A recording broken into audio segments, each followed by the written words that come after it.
Hey everyone, welcome to the Mr. Teacher, Mr. Preacher podcast. I am the teacher. My name is Kevin. That is the preacher. His name is Jake.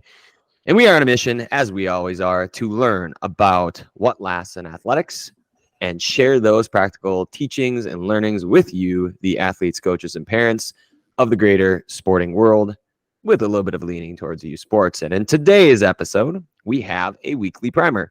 In every weekly primer, we cover things that you can take literally to your practices that week to be a little bit better. So things such as gratitude, Smacktalk, some discussion prompts, a flow trigger of the week, media that applies to our theme of the current month, as well as what we found that was interesting. That's where we're going, as always. These are, like I said, a little bit of timestamps in the moment, but feel free to follow along and take what you like and leave the rest. Jake, how are we doing? You ready to roll? I'm ready to roll. We're doing good. Let's knock this out of the park. Well, let's knock it. All right. I like the jump right in. They're like, get to it, people. So I'm going to share my screen. We are going to jump over to the slides. Jake, can you see these just dandy? I can see them just fine. Perfect. I like it when it's nice and blown up. We're jumping way ahead. I got a little happy with the buttons here. So, like I said, we're going to start with gratitude, move to Smacktalk, media, flow trigger of the week, and what is interesting. Jake, we're going to find the weekly prompt that you want to talk about. I'm going to read them first. We're going to keep this format we did from the last week, the week of 6/19, where we have two advanced gratitude prompts. Now, these gratitude prompts, gratitude is a positive psychology basics. It is one of the most attractive traits in a human being is gratitude, the ability to be grateful. And what we created was a game called the gratitude game. And it gives you just an unlimited amount of prompts by giving you a type, a size, a tense. That was one of the key differences of ours versus other people's gratitude, going past, present, or future. Giving you an emotion, because we're trying to embrace emotions across the entire human spectrum. And then finding the good in it, not blocking out emotions. We're not stonewalling them. We're internalizing them somatically. We're feeling those emotions and then sitting with them for a moment mindfully and then figuring out what good might come of this. And if there is no good in the moment, how could we find something there? And what we did last week is our first round of two prompts with points of view. That is advanced. I hope you don't pick the second person because that's going to be a little bit fun. But the different points of view besides your own. So second person and all the third types. So objective, limited, omniscient. We're not going to get into any others that are a little bit more advanced. But those are pretty cool too. All right, that's the point of gratitude. So here are your prompts for the week. The first one, what is a large thing in the near past that brought you jealousy? Ooh. Number two, what is a cosmic? Now, cosmic is massive. It's just massive to you. So kind of thinking large scale, worldwide, all of eternity kind of thing. Huge. Cosmic thing in the far past, decades, years, centuries past, from the second person that you're non-judgmental about. So like, ooh, this happened. It was huge, and I don't judge you for it. Number three, cosmic thing in the near future that you're a little sensitive about. Okay, it's a big thing coming soon, and it irks you a bit. Number four is a small experience in the present. Ooh, from a third person objective. So you get one. No, it's just the feeling. So objective is not limited. Limited is just one character. Objective is you just get the facts. So you're kind of like a journalist. So what are the facts? You don't get the thoughts and feelings of the character, but you got this objective perspective that brought fulfillment. Small experience in the present as fulfillment. It's just facts. All right. Last one. Large person in the far future. So it's played a big role in your life that you're a little bit hesitant about. So something about hesitation. 5 prompts. These are things that you could put into your team app, such as Team Reach. If you use that, we're not affiliate of Team Reach by any means. But if you have something like that, you could post this. Jake, I'm going to pass it to you. Are there any of these that really stick out to you that you're thinking, ooh, I want to talk about that one? The last one made me think of my kids. Oh, that's juicy. And I mean that in the nicest way. Tell me more about what are you hesitant about? Obviously, they play a large part in my life. And as you look into the future, I think all parents are hesitant. They're hesitant of what lies ahead for their children, what the world's going to look like, what you break it down, and you can break it down to almost any aspect, right? Who are they going to marry? Who are they going to be involved with? What are they going to do in their life? Mhm. What what's the world around them going to be like? How are they going to navigate that? That seems so different than what we grew up looking at. I think every parent goes through that phase where they're seeing a much different world than what they came into. And there's this hesitation, apprehension of what am I really launching my child off into? And how do I prepare them for it? I don't know that there is no necessarily right answer or grandiose understanding because you don't know what the future holds. Mhm. But it makes you certainly hesitant. It makes you pause and say, "What have I done? What am I doing? What have I gotten these poor kids into?" Mhm. I think there's a moment that we all kind of face that and look ahead to that and say, "Man, how are they going to navigate what's in front of them?" Because it certainly seems like a very confusing mess, And now we have people who are trying to live on Mars. We have just so many different things that never came up in our youth as we looked ahead at the world. So obviously we've gotten here, we've navigated it. We each have a family where we're doing our thing, but as parents, not knowing the future, it creates some apprehension, some hesitation. Like I don't know what to do. Am I doing it right? Ah. Yeah. I agree with this one. The I don't know. The amount of I don't know. I think the anxiety isn't the I don't know. It's I don't want to be it's not wrong. It's not right and wrong. So we're going to stay away from that, but I wish I had foresight in order to have present moment I do something cuz I'll speak as a guy. I want to fix things or I want to be proactive. Like I want to have intention because I don't want to get on the other side to have unintention or not do something. Like so you get further down and you look like there's so much unknown that there's not much you can control in the known. So and that's what I worry about. And I guess I'm trying to find the good. It's like, what is the good about hesitation? Well, for me, I would say, because we're what, 10, 8, almost 8, 6, is I'm just not going to stop parenting, right? I don't know how we're going to do this. I just want to hopefully have the relationship where like I get the calls that I gave my dad or my mom. What do I do? I don't know. And I think there is a period where though some relationships are very complicated and they get fractured.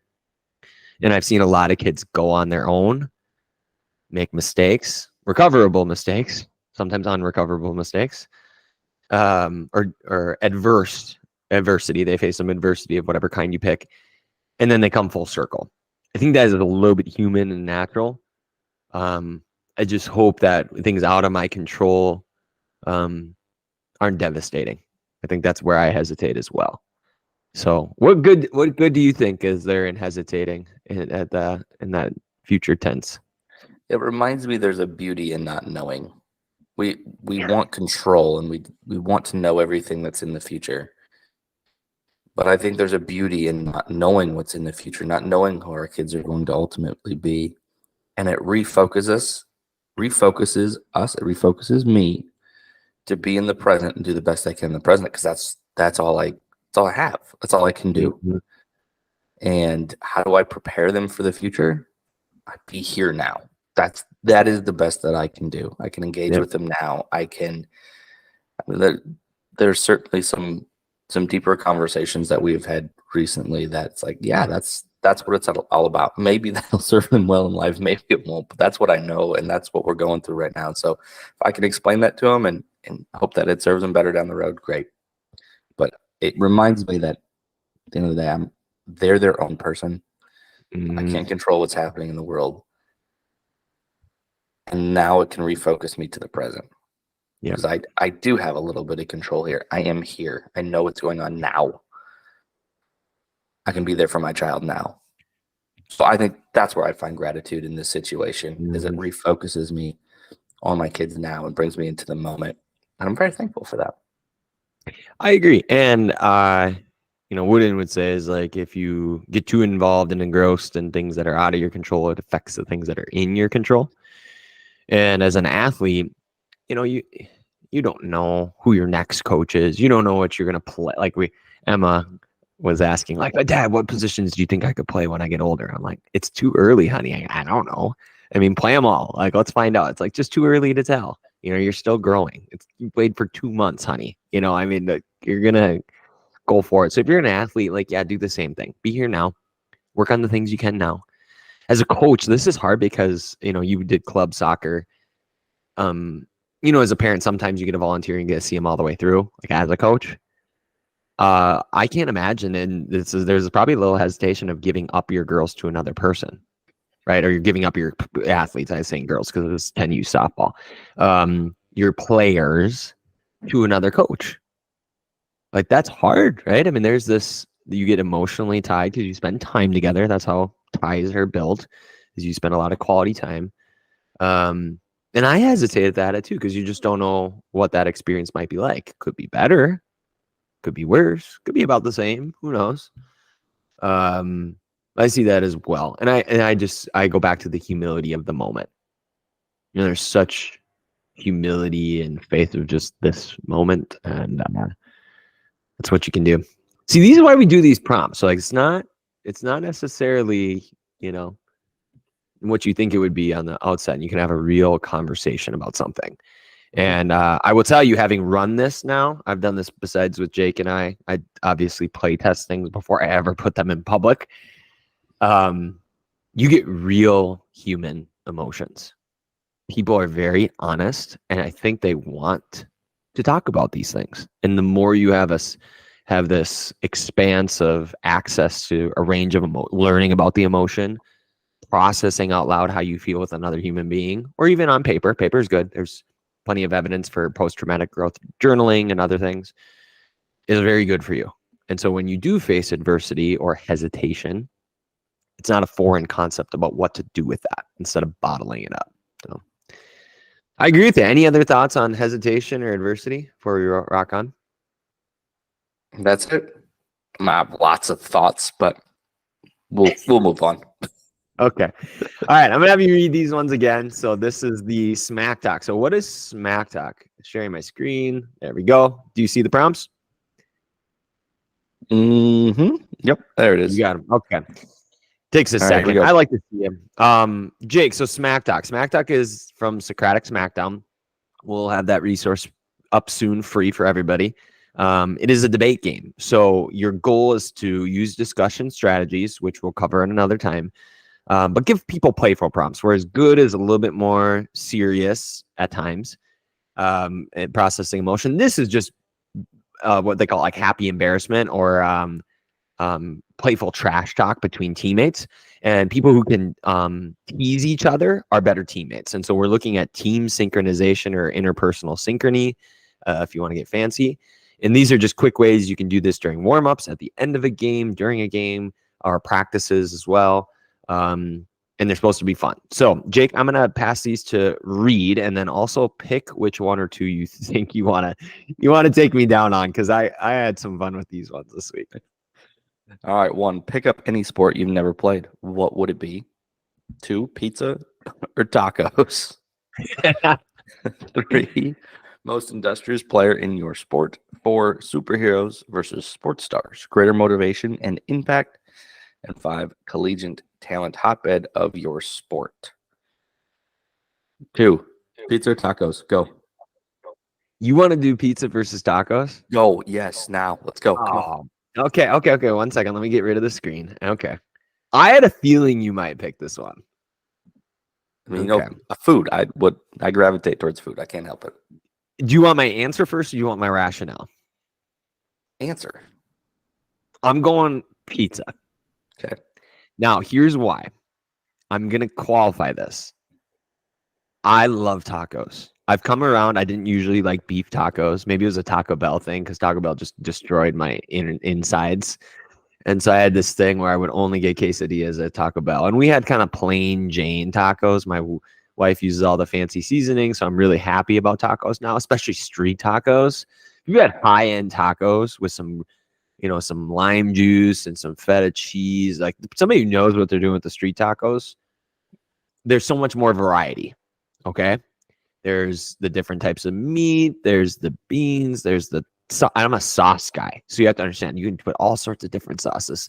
I'm kind of regretting my choice at the moment as I keep talking. But I'm going to stick with pizza for the sheer fact that pizza is really a dessert for me.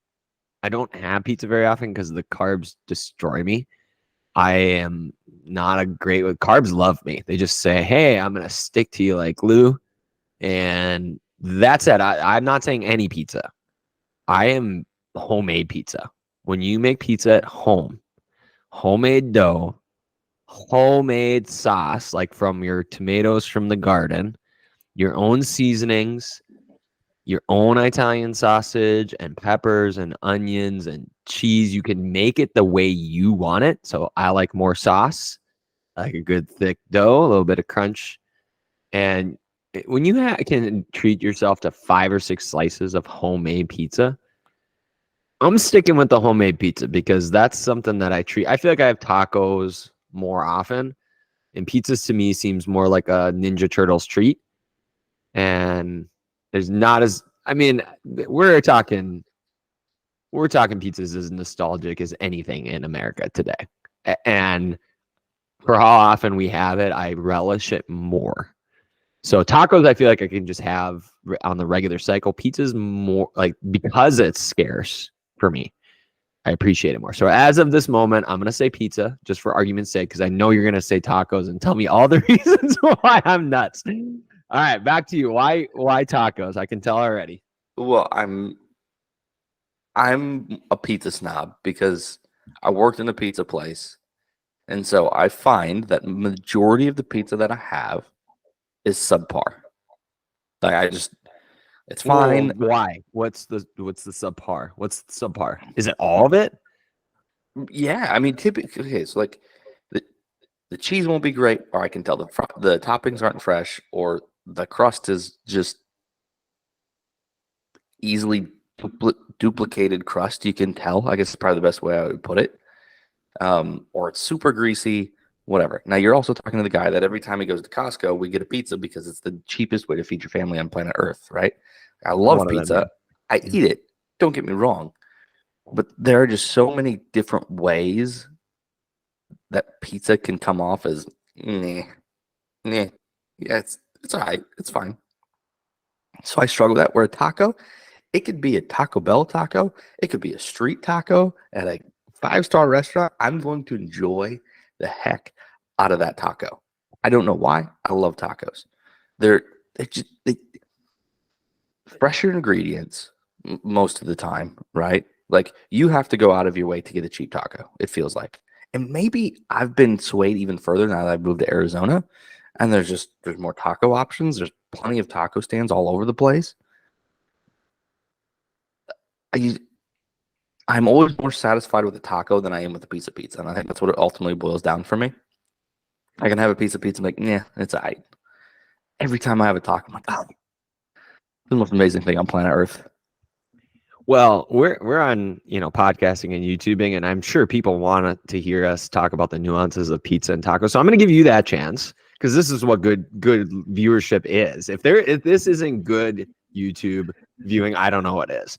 So for fair game, tell me about the street taco. I'm going to go street tacos, or let's go fancy.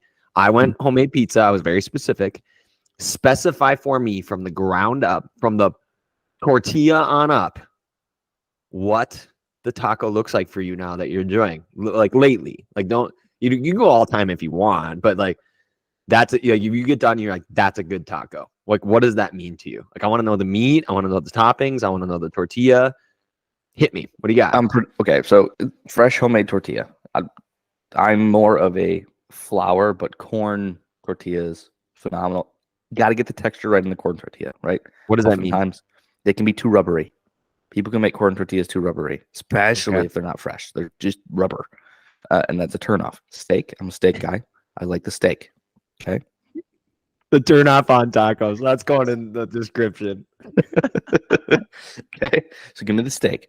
Then this is what's so brilliant is it's so simple. Okay. Give me a little chopped onion, a little cilantro. Boom, boom, boom. A little cheese, right? Typically, I'm gonna show my Americanism here, but like tortilla was probably there. Maybe I'll just say queso, but that means way different things to certain people. Boom, a little sprinkled on top, and then fresh salsa. Fresh salsa. It can be, and that's the beauty of it, right? You could have a spicy habanero. You could even go a little peach, right? That threw a little fruitiness on it. Just regular old mango. pico works, right? Throw a little crema on it if you want instead. There's so many options. I can roll with all of them, but they're fresh. They're delicious. It's simple. Tacos are the best. Tacos for life. We need to like rename this segment Jake's Taco Turnoffs and Turn-Ons. That'll get some viewership. It's edgy. It's provocative. It gets the people going. The way the steak sizzles in the tortilla. You Man. missed your calling as a like taco romance audiobook reader. It was Saturday night. Sun was going down. Coronas were cold. And the tacos were I'm not making a playlist out of that. We could have a playlist. You have the chicken, like we just do a different taco read every time. It could be a different chapter of a book, like the 7 deadly sins into the 7 deadly tacos, and like just. I think that's it. I should open up a taco stand with that, and when people come up, there's audio playing of me just saying the menu with the ingredients. I don't know. Number one. Maybe corn I don't tortilla. know. I'm telling you, like, maybe this is a thing. We've been doing our channel all wrong. Like, we're talking about serious stuff, like youth sports, talking about putting all this work in. We could be getting like millions of views on just ASMR taco readings. Like, people just listen to you. Yeah, bingo. Bingo. It's amazing. My kids will turn on YouTube and like, we want to play Spot the Difference or Where's Waldo? We grab Where's Waldo? And these videos get millions of views. Like, what's wrong with people? Like, what are we doing here? What are we doing? So, if somebody wants to take our taco ASMR idea, please do. You're welcome, is I think what I think you were gonna say. Our Maui thing. I love that, Maui. You're welcome. Oh, really? Okay. Any other prompts you want to do? I don't know how to transition from that. We've really gone off the rails. Yeah, let's try one more serious. All right. What sport would you play? One that you haven't played before. Which one would you play? Do you have one off the top of your head? Like I can process. First thought would be hockey. Why hockey? It's one of the more impressive sports. Like, maybe it's just the fact that I grew up in Minnesota and just never was a part of the hockey culture, which I don't really, I'm not sad about. I'm just impressed. Like, the fact that they're skating, they're on ice, they're moving incredibly fast. The skill of their hands while they're balancing on ice is incredible. I think it's just one of the most impressive sports that doesn't get talked about. Like the power you need in your lower body, the finesse you need in your upper body. I think it's an impressive sport. I think it's an impressive athletic sport to play. And I think it'd be fun to try. See how good you can get at it. Okay. All right, I'm gonna follow up. See, the point of a lot of these is that you can follow up with questions about specifics. I love specifics about people. You say, okay, I want to play hockey. Well, who would you play hockey for? Going to college? You going pro? Where are you going? Dude, I don't even understand hockey. They got junior. Then every country has their own league, which apparently fits into it. Just tell me a college. College and pro. I'd be a golfer. Okay. I'd be a golfer. I grew up around that tradition, Herb Brooks, et cetera, et cetera. Watched them win the national title when I was, 11, 12. Probably the last time they won too. Yeah, because Sorry, Gopher fans. they choked on it this past year, gave up a goal like 3 seconds into overtime. So I'd say the Gophers may be great. I think maybe this is why I'm biased, but the Minnesota hockey vibe is pretty cool, right? Going to the state hockey tournament and it's sold out. Like we have a professional arena gets sold out to watch a bunch of 15, 16, 17, 18-year-old kids play hockey.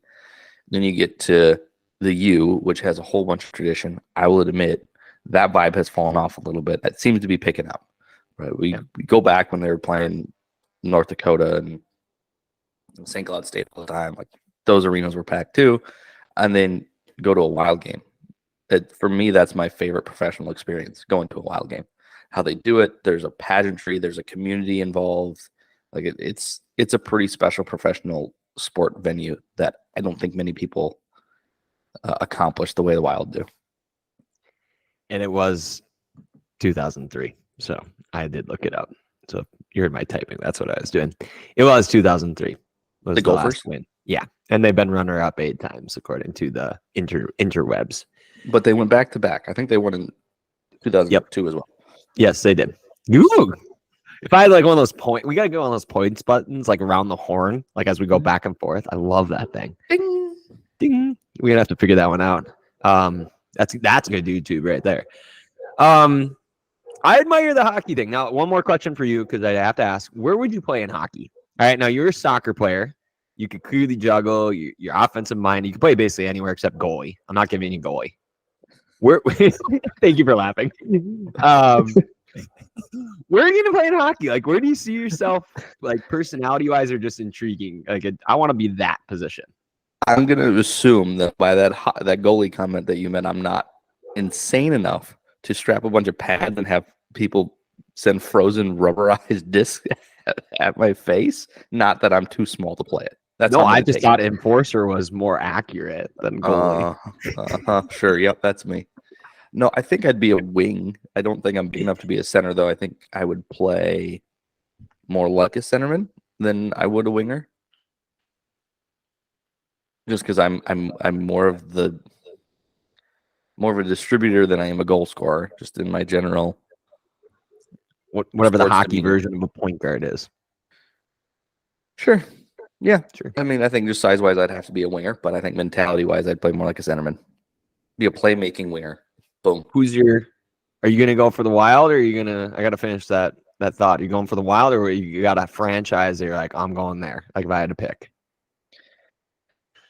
I would say the Wild. The closest other one I can think of would be Vegas. I just don't know that I'd want to live in Vegas, but the games look sweet. It'd be like a sweet place to play. Yeah, but definitely the Wild. I'm sticking with the Wild. All right, I'm gonna take an abrupt turn and tell you. You can pin me down to a specific one. So I want to tell you why I'm choosing what I'm choosing.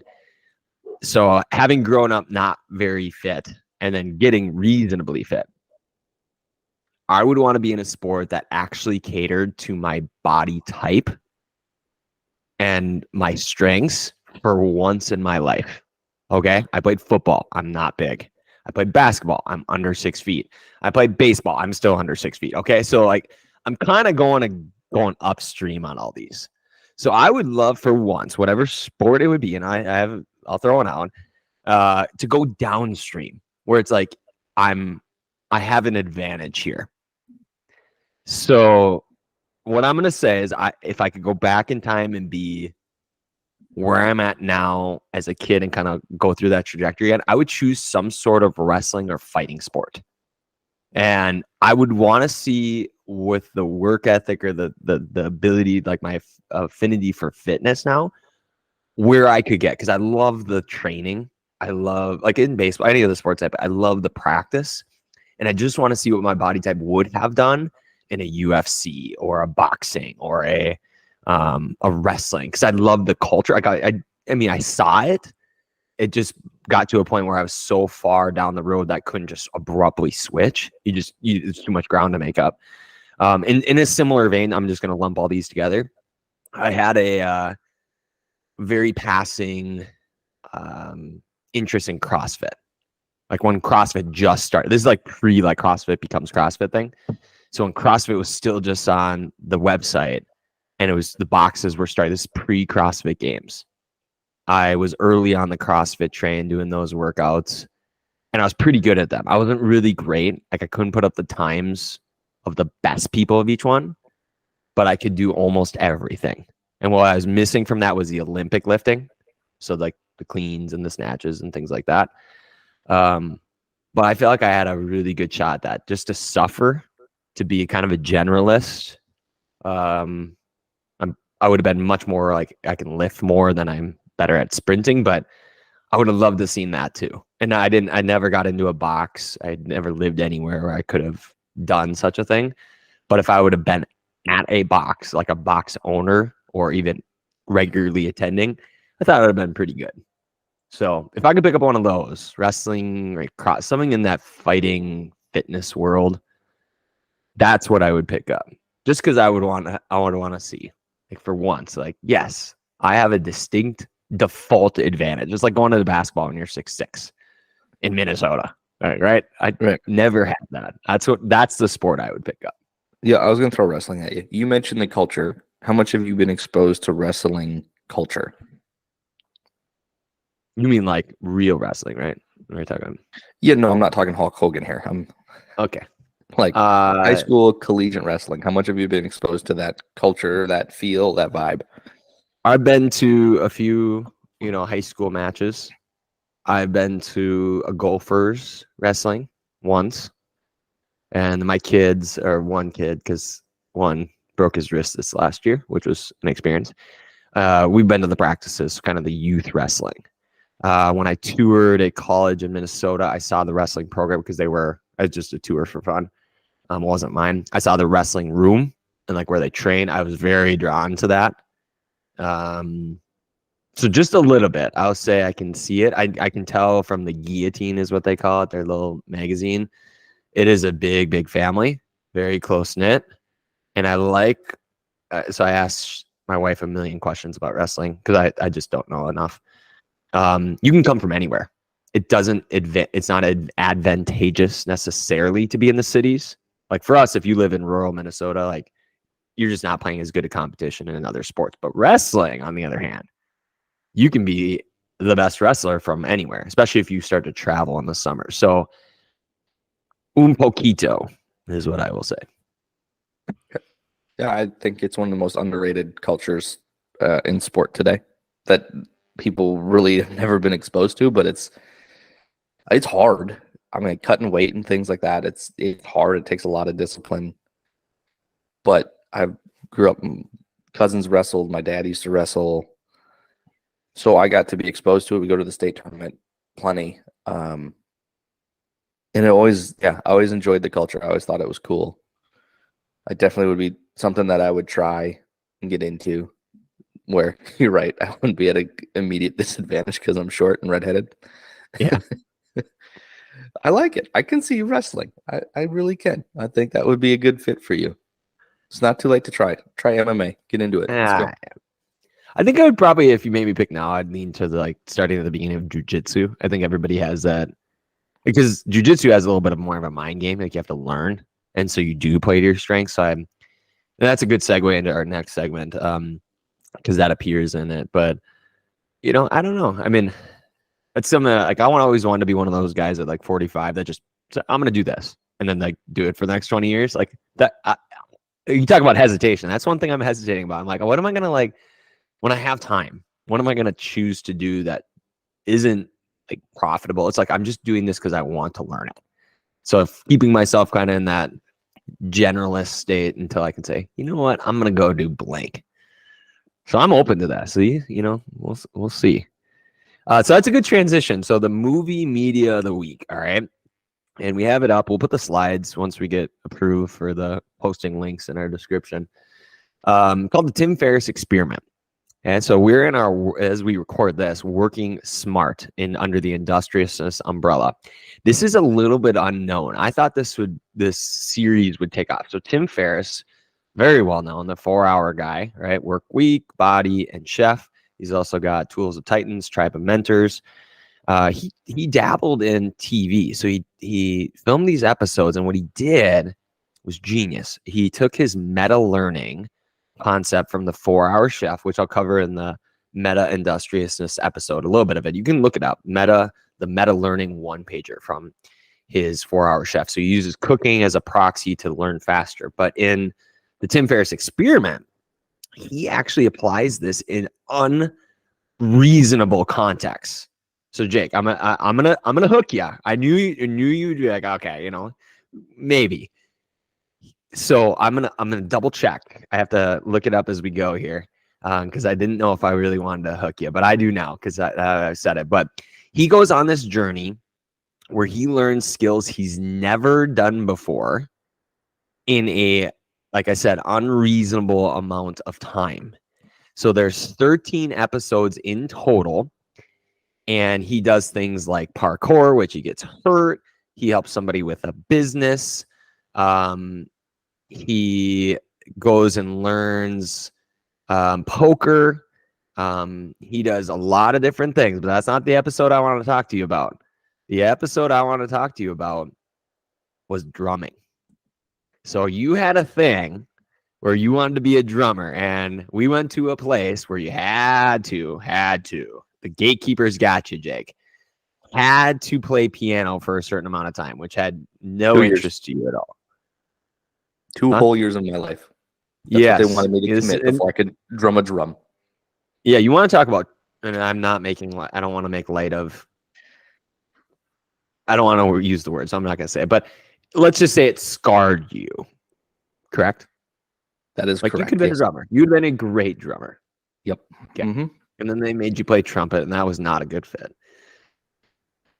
All right, so he does surfing. I got it up now. Professional poker, Brazilian jiu-jitsu, and he learned the language. And so his timelines, he's putting his money where his mouth is. So he goes on this mission to learn drumming, and he's never drummed before. But the trick is not only does he have a short amount of time, he also has to learn one song, and he goes and plays live. And I'm looking up the band because I'm going to kind of kick myself if I don't remember. It's been a little bit since I've watched this. But he goes and plays live with the band. So it's unreal. So he learns from Stuart Copeland, who's great. He learns sheet music, the kind of big chunks of these drumming. You know more about drumming. There it is. So he actually learns and plays a song with Foreigner, right? And you get his emotional roller coaster of learning a skill in a very short amount of time. But what's cool about Tim is he guinea pigs this, and he does it across domains. So you just talk about the ones we did: drumming, surfing, parkour, poker. They're different, but he takes those same principles of working smart. And remember, he's not getting world class, right? Mm-hmm. But he's saying by working smart, meta industriousness, here's what you can do. So that's the media of the week. I highly recommend checking this out because he visualizes his exact process of how he goes about learning a language, and you can see his results right from beginning to end. So I would highly recommend it. Very cool. I would tell you to check out the drumming because it makes it accessible to a lot of people. The things that I could take up jujitsu like he did, and he learns one move and then all the different versions to get into that move. And he has to tap out so many people.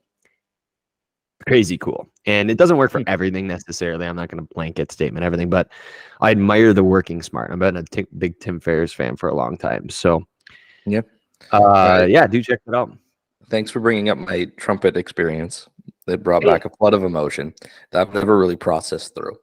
But now there's no good from that. No, but now looking back on it, just realizing when I wasn't, I will say this, I feel like I wasn't allowed to do what I wanted to do. No, you have to go through this before you can do it. No, then I'm not going to do it, right? The jump to get into it was too much. And so then it's we got to play an instrument. Okay, fine. And I played something that I didn't want to play, had no desire to play. And I will humbly say that most of the things that I pick up, I'm pretty good at. Yeah. That one thing I sucked at, and it pissed me off, and I Mhm. hated that stupid thing. And it probably pushed me away from music in general. I I just wanted to play the drums. Like Mhm. that's what I wanted to do. And it's just interesting how culture works, right? I didn't want to go through the 2 years of piano because I thought nerds played piano. Like full disclosure, like I'm not gonna be one of those piano nerds. Like that's a soft instrument. You I'm not going to play you it. you went to a private school and it was definitely presented in a particular way. Yeah, right. All the cool kids were playing the drums. I'm the cool kid. I want to go play the drum. No, you got to play the nerdy instrument first to play the drum. No, that's not accurate. I don't want to do that. Yeah. What are people going to say if they see Jake's playing the piano? We didn't have the piano guys. Like there was no cool factor around piano. None. And obviously, let me say this. Looking back now, I was completely wrong. I should have learned how to play the piano. I might pick it up at some point in the future because I think it's sweet. It is sweet. But yeah, I mean, what was I, 10 years old at the time? My 10-year-old brain was like, no, nerds play piano. I want to play the drums. And if you're not going to let me play the drums, then I got to play this stinking toot horn. I'm just going to be frustrated by it. So the point of this is, and I'm going to come back to this because I want you to laugh at me too. Because I don't know if I've ever told you how I landed on the instrument I ended up playing. Is it's never too late. So like we were talking about working hard and working smart. And so if you do check out the Tim Ferriss experiment, it changes the way, just like the talent code does about how talent is built, it changes the way you look at how to pick up things. And it does wreck you. I told you before we filmed, like I've been really crabby lately about like now observing, things that aren't systems like Atomic Habits or things that aren't, the deep practice. Like I have a very high degree of noticing and sensitivity to a lack of preparation, a lack of teaching, and that's nobody's fault. Like you got to give people a lot of grace. People who are coaching youth sports, for the most part, on the whole, are great people doing the best they can, right? They're parents, they're busy, they're volunteers, they're retirees. But that said, everybody can get better. We all can get better. So with that in mind, how did I choose the instrument I chose? Well, I'll break it to you. I played the euphonium. That is a fancy baritone. Primarily, here's how this went. I went through all of this. I'll tell you my thought process. It wasn't an accident. My mom loved Kenny G. So I grew up listening to Christmas Kenny G, and I love the saxophone. And now the math behind the saxophone. I thought soprano saxophone looked too much like a clarinet. I'm not playing clarinet. Okay? No. I'm not going to say why. No. I'm not going to be that guy. Okay? You can judge me all you want, everybody. It's okay. Wasn't playing soprano sax, although soprano sax is pretty cool. Alto sax. Okay, these are my options, right? There's saxophones. Well, everybody is playing alto saxophone. We're talking like 20 people in a very small school. Like if it's not trumpet, it's saxophone. Okay? Maybe I should have been more confident, but as a less than confident young man, I was like, I don't want that competition. So I'm like, ooh, I'm going to go where there is no competition, which is actually pretty smart, right? I mean, as a younger kid, like, yeah, go where there's less people. I'm going to play tenor saxophone. Turns out my mom played tenor saxophone. So I'm going to play this too. I'm all excited. Like I'm dead set. Tenor saxophone, a little reed thing, and it makes cool noises. You got all these buttons. Tenor saxophone is very attractive at this point. I get a tenor saxophone at the house. Like we borrow one from somebody just to see what it's like. And my mistake is I thought that experience in the moment was going to dictate my entire experience. So what happened? My mom, this is at this time, said, can you actually play this thing? Because all I tried was an alto. And I couldn't get air through it. I had asthma. I couldn't get air through a tenor sax. It was too big. So it turns out you probably shouldn't play a bari saxophone, which is even bigger than a tenor. And so I made the erroneous mistake. We had some huge music problems, Jake. So I made the mistake. I went to my grandpa. My grandpa was a Salvation Army band. Like my extended family all played an instrument, brass instrument. And he had a euphonium. And they're like, yeah, you can try it. Go ahead. It's easy as pie, right? You just put a little air into it and it's just smooth. I looked up to my grandpa quite a bit. Oh, it could be like my grandpa. And that's how I chose. And I regret not playing saxophone to this day. As We in just need to start a alto band. sax? No. I don't know what I would play. I don't care at this point. Saxophone, piano, violin, all the things. You did go through a guitar phase, though. I did. So I did. I was garbage at it. The reason why is I started off trying to play Metallica and AC/DC. So I got lessons from some guy and he was trying to teach me like scales. But the reason why I would probably lean away, this isn't similar to wrestling conversation and other sports. I'm not great with fine motor like concepts. So like if you ask me to do things with my fingers, I'm really good with gross motor things, but fine motor I struggle with. So like the idea of playing scales, I don't have very big hands. So like stretching my hands into these weird chords never really worked for me. I loved guitar though. I thought it was really cool. Good distorted guitars. I think if I played now, if I played guitar, I would play a cigar box guitar, 3-string, and I would play just the rhythm guitar. So if you play a cigar box guitar, it's 3 strings, and there's only just a couple of grips that you have to learn to play the power chords. And I would just learn punk rhythms and I'd just be content with the rhythm guitar. You're playing punk rhythms on a guitar box.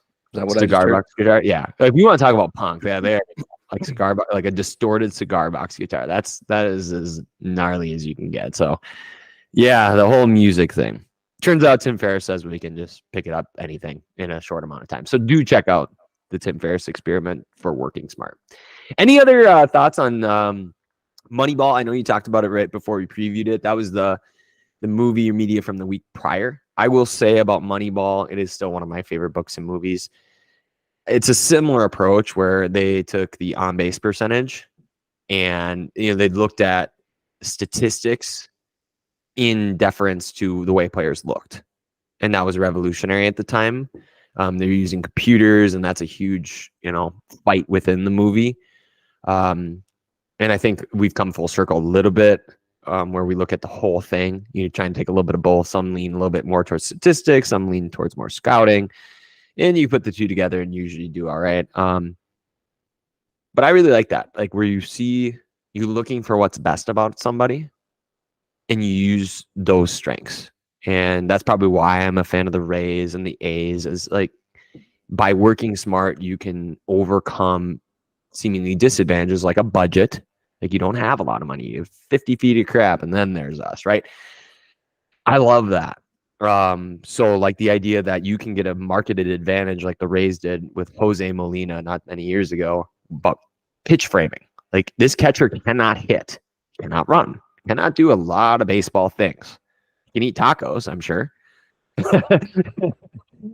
Probably like some mango salsa. But That's he definitely shot. That was a cheap shot. I'm sorry. To the catching position, not to Jose Molina. I'm sorry, Jose. Like that wasn't to you. That was in general. But the dude can frame. And so he saves a certain amount of runs for his pitchers, and he's great defensively. I mean, almost Gold Glove worthy. And it's that kind of stuff. To be able to find those. I remember the arm slots. Like that one year they had a bullpen where each guy had a different arm slot. Just every extra 2%. And that appeals to me. Because when you can't throw money at the problem, or you can't throw talent at the problem, you don't have any other option. So that Moneyball mindset is deeply ingrained in me. Apparently, we just need ASMR taco videos. So finding different ways to compete that match your strengths, changing the battlefield, trying to find untraditional ways. It's such a valuable skill as a individual to be able to compete and to be your best. You have to find your best. Stop trying to be someone else's best. That's well said. It's what do they call that? Asymmetric warfare. I think that's just a fun term. Yeah, we'll run with it. We'll run with it. We'll run with that. This naming of this episode is gonna be hilarious. All sorts of novelty. All right, next section we'll wrap up. 2 more. Flow trigger of the week. This one's pretty simple. we have another internal fold trigger. It's called immediate feedback. And probably another reason I've been cranky is the lack of feedback, or this very big feedback loops. So immediate feedback states that you need to have, when you do X, you can see the gap very quickly between X and Y. So you pick a target, you reach for the target, you evaluate that gap between A and B. And what I'm noticing is that a lot of kids or a lot of athletes are asking, what does good mean? When I throw a pitch, when I hit a ball. And I think it's pretty obvious. Like if you hit a line drive, you hit it really hard. Okay, well, I hit it well. If I throw a strike and I throw it quick, well, that's good.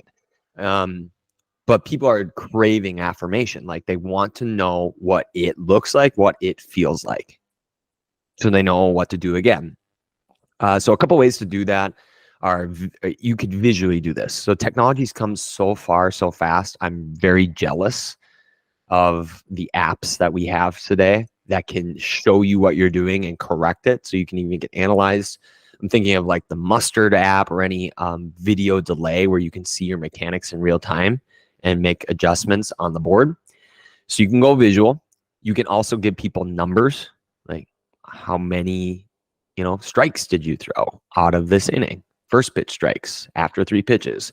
Numbers are great. Time is also another good one in other sports. You give people 60 seconds. Well, how many 3-pointers can we make as a team in 60 seconds? So time, visuals, numbers. The only other one that's a little bit underrated that it is featured in games, specifically video games, is a completable goal, right? You just complete the tasks, like your warm up. Like there's no numbers or time necessarily. It's just like you complete the 5 things that are on that list. It's a little bit easier of a goal. So I like contrasting a completable goal with, you can still put a number to a completable goal. It's not like you're trying to set a PR, right? I need you to complete 25 passes. I need you to make 10 catches, but you're not timing them and you're not measuring that in the greater sense of the word. So immediate feedback, heighten your feedback loops. I think what a lot of times is we drag them out. Like they take too long. Like make them shorter. I mean, when we were reading, the talent code and we had Wooden, his drills were 5 to 15 minutes. Like do not play a game where it takes forever. Like especially the younger kid you have. You got it, you didn't. Make it binary. So yeah. Any thoughts on immediate feedback? I think the key point here is that you have to teach the feedback. I spend more time teaching the feedback because it empowers the kid then to learn themselves, right? The player to learn themselves. So oftentimes when I step into an activity to teach, it's asking questions to connect the feedback loop in their head, right? So if we're playing soccer and we're doing a 2 versus 1 type of activity, especially because of the nature of the game, right? Being that there's no set plays per se. Kid makes a decision, stop. Was that the right decision? Why was that the right, or why was that the wrong decision? I mean, I'm being very general. I get more specific depending on the situation, but asking questions in a way that gets him to connect what just happened in a permanent way, that if a situation happens again, it'll be a different situation. He can then go through certain questions himself to determine, was that the right decision? Was that the wrong decision? Was that the right execution or technique? Was it the wrong execution or technique? So trying to give the players a way to teach themselves in a way is a very good long-term strategy to coaching that will empower players, give them ownership of their development, and overall be much more fulfilling for them as they grow. Yep. The visual I have for you, so I've had 2 visuals during this episode of you, and I'm going to laugh at both of them, is I was trying to imagine you with hockey hair and a mullet. I used to.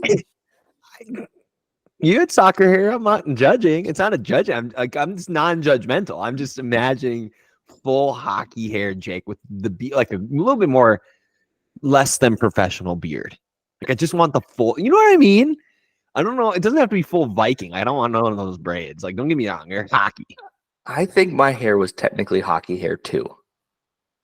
It was more Darth Vader helmet. Like it was, guys, it was like down to here, and it like did the whole curl.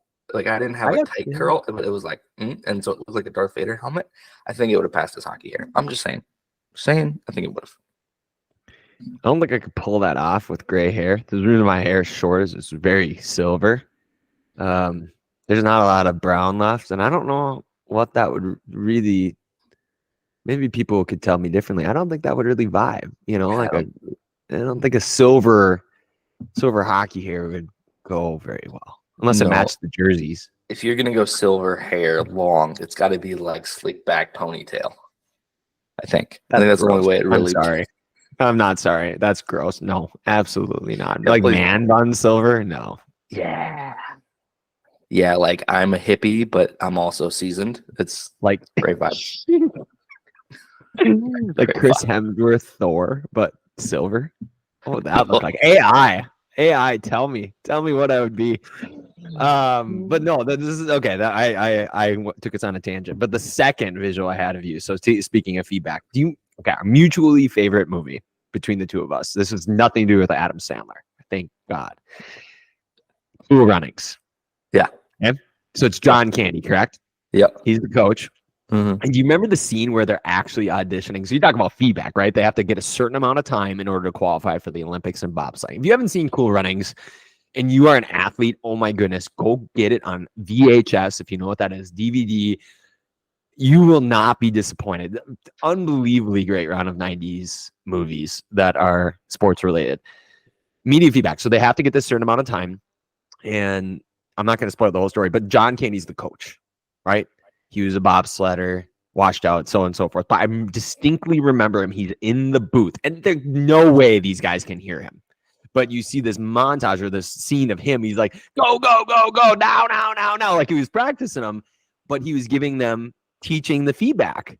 So he was teaching them the timing of when to get in. And again, it's a beautiful movie. I love Cool Running. There's all sorts of just good stuff in Cool. It's a very meaty episode or movie. But that's feedback. I can just see you as not as John Candy. Is great. Maybe you could wear one of those caps and like remember the old jackets with the buttons coming up and like the stripes on the sleeves. So many quotes from that movie that I still say in just ways, and people have no idea. Don't pick up on them, right? So like if you go outside, there's a scene where they're in Calgary, I think is where the Olympics was, right? And they get out of the bus, and obviously there's a bunch of Caribbean men, and yeah, he comes out. They're freezing cold. His line is, "It's not so much the heat that'll kill you; it's the humidity." I say it all the time to this day. I would say in Minnesota winters all the time, where people get on ice. There's one scene where these Caribbean men are trying to walk on ice, and he's like, "You got to grip with your toes." I still say that all the time. Oh yeah, great movie. Senka, you dead? One of the things that I haven't really delved into, I would love to know the answer if somebody knows it, is how much team chemistry you build around shared references. We are missing today with all of our options shared references. And the reason why I'm saying I'm wondering is because I want to know how many like inside jokes originate from movies. Yeah. Or series. And because like, like you go through a dating phase and said significant other has their show and you have to suffer through said show. Not that I know a guy, but I know a guy. Because I'll admit I was late to the game on Friends and The Office. It wasn't my humor at the time, and it took me a little bit to come around on either of those. And I still like them to differing degrees. You can judge me if you want. I'm fine. Well, when you said parkour earlier, I immediately started laughing inside because of The Office. And my kids do the same thing now. They'll just randomly like jump over something, like parkour.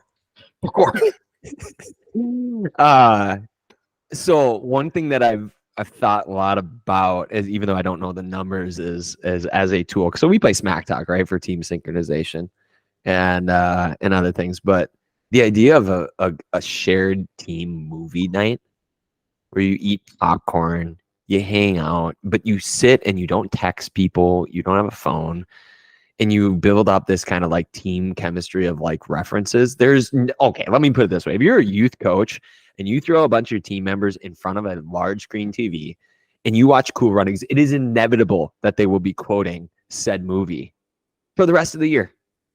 Just like you said, I that's one open question I have is it has to be like if you chose your movies and your media well, not talking like all seasons of The Office, although that might happen. But a set of movies where you could both be playful and learn something from it. There's not really a better use of your time between that and maybe a bonfire and barbecue. That might be a really interesting team goal, actually. Let's see if we can watch the first 4 seasons of The Office. Or by the end of the year, we are going to watch every 90s Disney kids sports movie. That's good. Right, let's make a list. Boom, boom, boom, boom. Okay, we gotta get through all of them by the end of the summer. So it's not just it's a team goal in a different way, and it's gonna encourage bonding. It's gonna encourage. I fully believe that these guys would or gals would jump on something like that because it's an excuse to get together and do something. We'll get pizza, whatever, and watch Rookie of the Year. I think correct. Like you still have practice. Like if it rains out or something, which heaven knows we all need more rain. I tell you what, somebody asked me like, hey, you studied, flow states and group flow and team synchronization. Like, what would you do if you had a new team? I'm like, I'd take them on a road trip. I'd throw them in some vehicle where your skin is touching and you have to go stay together, respectfully and appropriately. Okay. I'm not saying you just throw everybody in a room depending on the dynamics, but you go on a road trip anywhere, it does not matter what you do. Like it could be the worst road trip of all time. Everything goes wrong. Even that's great. I think I would do the same thing with like a team. Now, if you get like a football team, that's pretty big. You might have to do sub teams and things like that. But if you spend a 48-hour weekend together just binge watching The Office, how can you not like each other after that? Like, even if you don't like The Office and you have to just sit there and like die through it, like the amount of jabbering that would happen between there, you go through all the 90s movie sports, like that's great. Like that is probably one of the best uses of your time, just sheer amount of time on something like that pays off the rest of the year. Like that would be how you start the year. Midnight, forget midnight practice. Get together at midnight and binge watch all the way until 10 a.m. Yep. Just whatever you want. Yep. I think we nailed something there. We got to figure out how to brand this though and market it. It's going to be definitely one of our challenges. It's going to happen. People are going to take it up too. Like who wouldn't want to watch Cool Runnings and Mighty Ducks? Little Big Green. Big Green. Yeah. Big Green. Rookie of the Year. Angels in the Outfield. Matthew McConaughey was in that movie. Yeah. Adrian Brody was in that movie. Yes. There's so many superstars. If you watch that movie, the cast is ridiculous. Unreal. Yeah.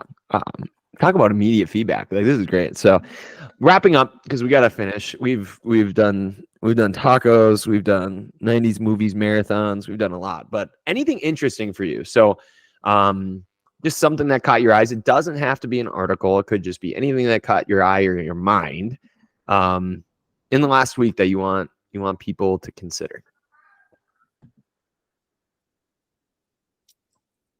Not so much this week. This week's been busy.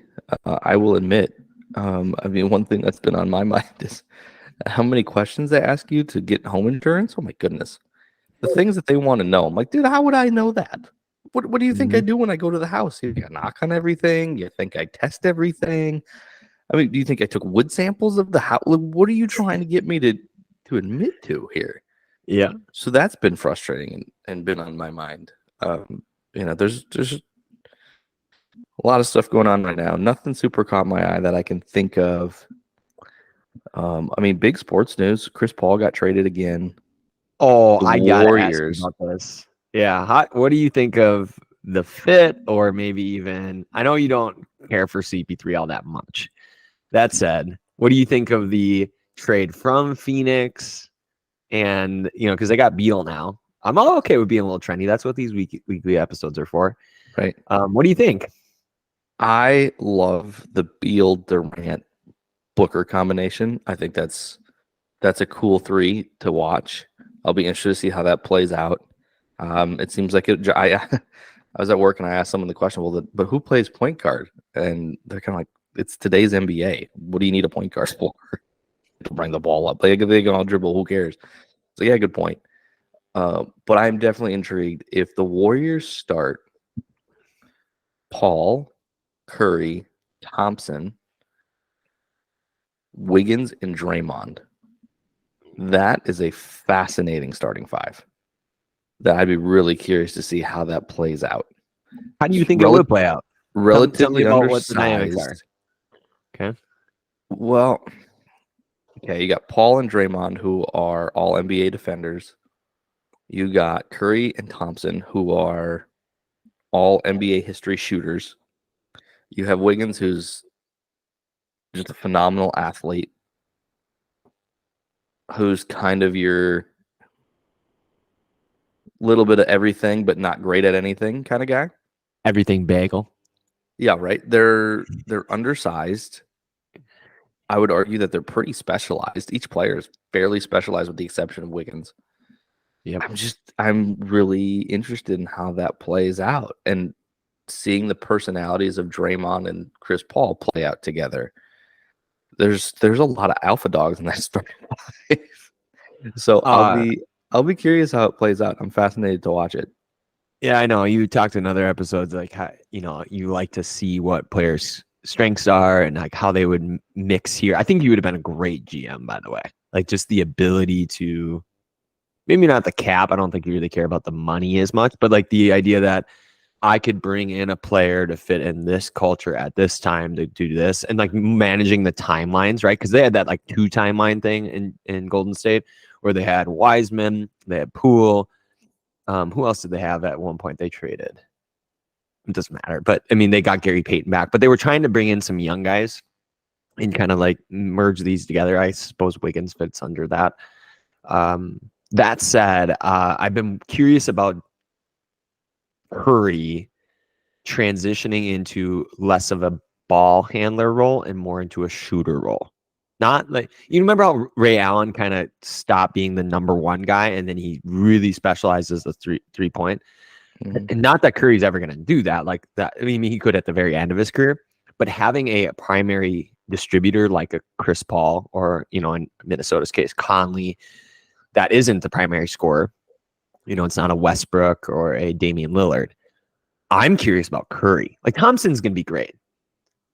Thompson seems to adjust to anything. He adjusted to Durant. He obviously can do anything. He's going to be great, especially now that he's another year out from his knee. I really want to see what this does to Curry. And to be fair, whether you like Chris Paul or not, I want to see him be healthy. Like it's fine if he loses. They may not win one. I would love to see him healthy and see if he does win one. Because I feel like he's gotten, and whether it's his fault or whatever, just circumstance, he's gotten a pretty raw deal at the end of most seasons, playoffs, where he hasn't been 100%. I would love to see the Warriors at 100% go against that Western Conference. Because you were just saying, like, that lineup, what would that lineup do against the Nuggets or the Kings? Or even the Lakers? Can you imagine the Lakers like that? They're against Davis and LeBron, like, or whoever they get this year. Yeah. I am curious about that. It's interesting. Yeah, I mean, I'm not much of an NBA guy these days. I think the product has really fallen off. But you playoffs of the Warriors against Phoenix mixed in with Denver and the team, the true team system that they have going on there. Obviously, Jokic is Jokic, but it's not a team of superstars by any means, like throwing Beal, Durant, and Booker together. So watching that team unit go up against 2 superstar teams, so to speak, and then just the dynamic of those superstar teams, I would tune into that. You've piqued my attention, NBA. I'm not going to go Windhorse on you because he doesn't do predictions. He said, I don't do predictions. I love Windhorse too, by the way. He's really built his name for a while.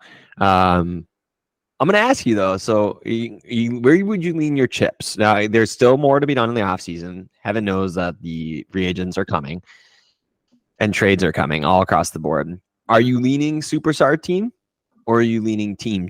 Now I'll play my hand right away. I would go for the Warriors as much as they're a dynasty. I love the team aspect. I think this is very intriguing.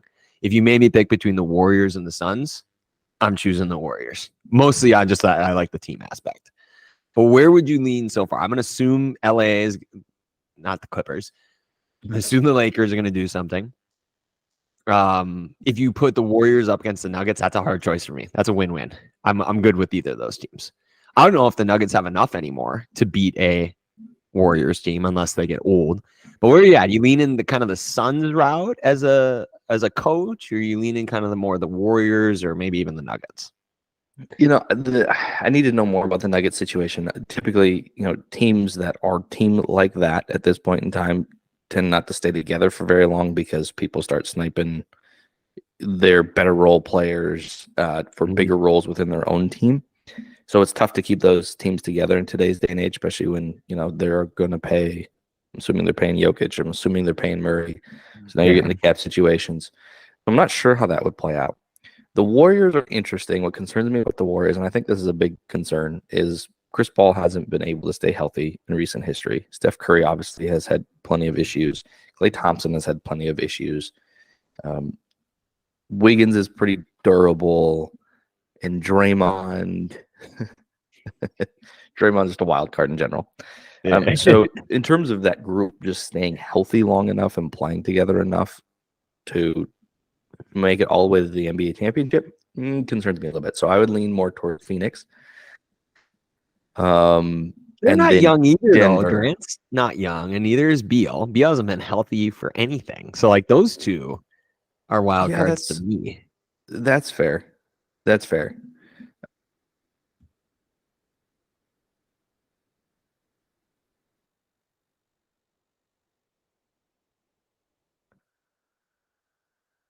Concern, but I'm still leaning Phoenix.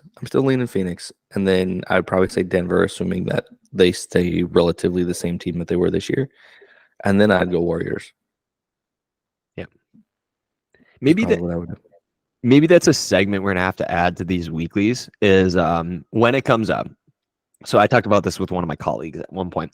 Is one thing that drives me nuts about sports coverage these days is we have all these talking heads. They say all these things. This is why I don't like doing trendy things as much as trendy things sell. Is that I would love to bottle up predictions. Like literally message in a bottle. I want to say, okay, the free agent period is settled. Who you got? And then open that up end of the year or right before the playoffs. Where you at? Do you still hold that prediction? Like, you don't have to do a lot of them. I love those small bets because our brains love predictions and it kind of holds you accountable. Nobody gets held accountable in the media for their takes. Like they do their take in the moment, which is fine, right? You have your take. I wish we had more of a media coverage where we replayed what people said and they got it right or they got it wrong. Like we rank the players like we should do it. We'd have to settle on when we were comfortable making the prediction. Make the prediction and then have like a fame or shame segment where the other person just gets to rip the person to shreds for a bad. Because seriously, we have these Madden rankings, and then the players get all up in arms about the Madden rankings, as they should, right? And the Madden does a great job. Like they're a video game company. Come on, people, right? They're doing the best they can. They take the stats, they look at the numbers, and they come up with whatever the numbers are. I swear, like we need that for all of these media people. You talk all this time, like let's give you an overall rating for how well your takes land. Right. And like let's compare because they do that in the NFL, right? They make their predictions. And you can see like their scoreboard throughout the year. I love that. That's a little bit of accountability. That's the closest thing we got. Yeah, but we do need a fame or shame. I'm okay with fame or shame. And I'm notorious for taking bold takes that don't turn out very well sometimes, so they blow up in my face. But I would be very curious about that. Yep. Well, one right now I'm gloating in my own head, but I was saying in the 2019 draft, I wouldn't take Zion Williamson. Everyone's like, why not? I was like, that dude can't. There's no way that human is going to be able to stay intact enough to be on the floor to make a difference. And I was like, oh, come on. He could be so good. I was like, look at his shoe. Like, his shoes can't contain him. How are his own ligaments and joints going to be able to contain him? Anyways, side note. Hopefully he gets healthy and contributes. But All right. Well, we'll have to put on our coaching GM hats, and we'll have to. That's a teaser for the coming episodes because we got to wrap up. Is maybe a prediction, embedded prediction episode, and then I won't do the video recordings, but we can write them. We can put it on paper, and then we can pull them out at said time. Because I've done that every year as a hopeless Minnesota sports fan romantic, and so I'm already trained to be bad at this, but whatever. The only other thing I'll add about interesting is so when we talked about signals that talent hotbeds send, like Caraco and other places, and I've vented to you this before, but I'm noticing the trend of high school athletes wearing white socks with sandals. And I know every generation has its thing, and I did it as well. So I'm not throwing stones there, but what I will send stones at is the concept or the idea of like, lest we err, we do suspect, the lives of others we do affect. Thanks, Wooden. I wish we had more class in general. Like, just look classy, be classy, hold yourself with some esteem. And I don't know who these kids are, and I don't care necessarily. But if you're going to be in something, look the part, whatever that means. Like, I'm not too picky about certain things, but if you're on a baseball field in this instance and you're not wearing a hat and you're not even wearing tennis shoes, for God's sakes, we're not even talking cleats. Maybe it's because I've done a lot of camps and I've seen a lot of older coaches and they look professional. And I think as a team, like this was part of my grouchiness earlier too, is like when teams don't warm up together, they don't, there's no organizations. Like everybody just kind of, or they throw the wrong way. Like they're throwing not with the line, like whatever it is, be classy. That's something interesting I've seen lately is I notice when there's organization, there's class, and there, like you just put together, whether that's from an adult or the kids or the parents, where you have that, we're professional, we're classy, and there's some sort of intent. Because otherwise it feels like it's ragtag, there's no standards. And I need something, like it's just something. And I feel like, I don't know, maybe it's just my small sample size, but the bar is really low and it doesn't have to cost a lot of money. Don't get me wrong. But I love it when a team wears all their pants down. They wear all their pants up. They all wear this. They do that. And just those little signals of team cohesion I'm missing these days. And that really helps. Like between the lines, we're all this, we're all the same, but we're all team.